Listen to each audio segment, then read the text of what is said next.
What simple life hack should everyone know? Get into a routine of stretching your hip flexors and chest if you sit for long periods. Absolute game changer for people who suffer from chronic lower back pain as a result of being hunched over a desk. No matter how good a person you are, at some point you will be the bad guy in someone else's story. You can't please everyone, and you shouldn't try to. Be a good person, and have friendships with people you can respect and look up to. Sometimes you're the bad guy because you're trying to be a good person. Like when your best friend of 15 years asks you to do something against your moral compass and you say no and they end the friendship and write a book about it. And you have to be okay with that. If there's a jar or container you can't open, run the lid under hot water for 30 seconds. Try it so you can get a good grip, then open. Never had this not work. Some pretty good stuff on here. Brush your teeth more thoroughly before bed after you are done eating and drinking for the day. Morning brushing is important too, but more so for fresh breath, while evening cleaning will prevent bacteria from breeding and damaging your teeth and gums. When I pour a cup of coffee at work, I also pour water into another cup, bottle.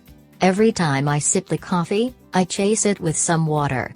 It helps me stay hydrated. Coffee plus dehydration can make you sweat bad, keeps me cooler. Coffee is hot, keeps my teeth cleaner, and it counts toward my daily water intake goal. Went to the dentist 2 days ago and brought up this exact question. He asked me to show him how I hold my toothbrush, and that helped him determine that I'm actually brushing my teeth too hard. He said that wears off the outer enamel of your teeth, and below that is actually a more yellow shade. So all these years of brushing hard to get white teeth have actually been making my teeth more yellow. So that's something to think about to make sure you're not brushing hard. He said a light touch is all it takes. Hydrogen peroxide diluted in water is a safe and recommended teeth whitener.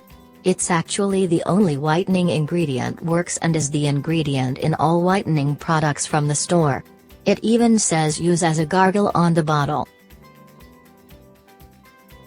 I use conventional toothbrush and toothpaste twice a day and my teeth are healthy and white, not perfect, blindingly white though.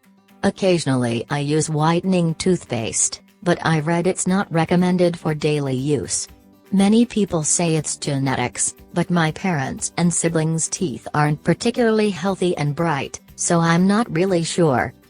I floss regularly after each meal too, simply because I get food stuck between my teeth and it's irritating.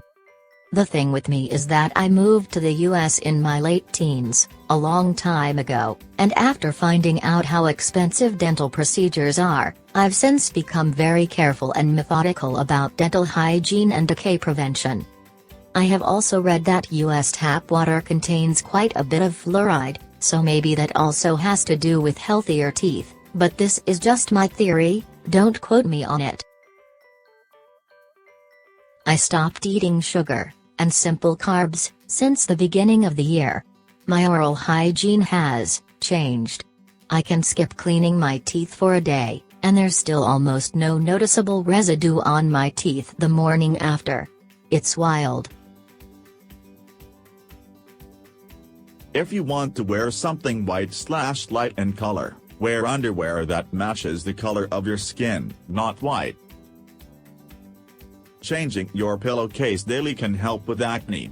I use a clean t-shirt over my pillow to accomplish the same effect sometimes.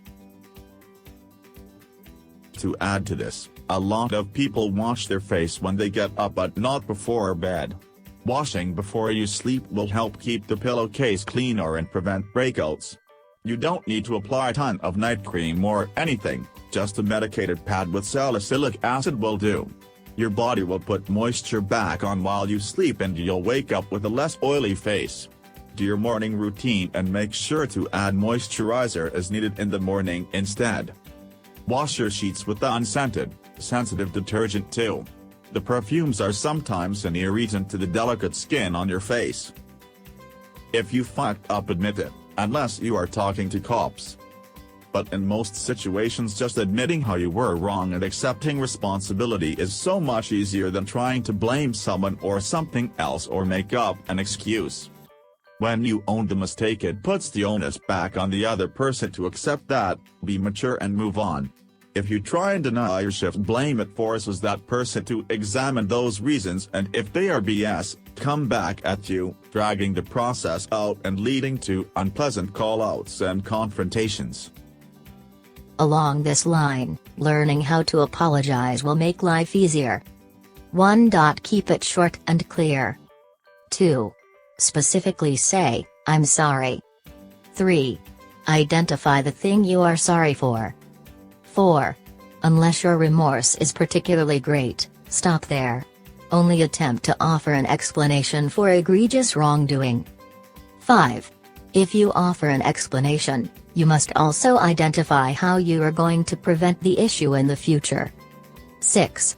If you offer an explanation, make sure it's not actually an attempt at an excuse. 7. If you offer an explanation, Rule 1 still applies. 8. Do not ever include an excuse in an apology. Ever. Ever ever. I also have a personal rule that I will only apologize when I feel remorse. I will not give you an apology just because you think you deserve one, or just because someone tells me I should apologize. Lastly, do not ever state, "I'm sorry" if it conveys that you are not currently sorry for your actions, and that you might be sorry only under certain circumstances. It also removes most of the sincerity. If you don't know the circumstances, you probably aren't actually sorry. You're better off asking about the conditional first, and then issuing an actual apology if warranted. If you do know the circumstances, leave the "if" out and just identify what it is you feel bad about.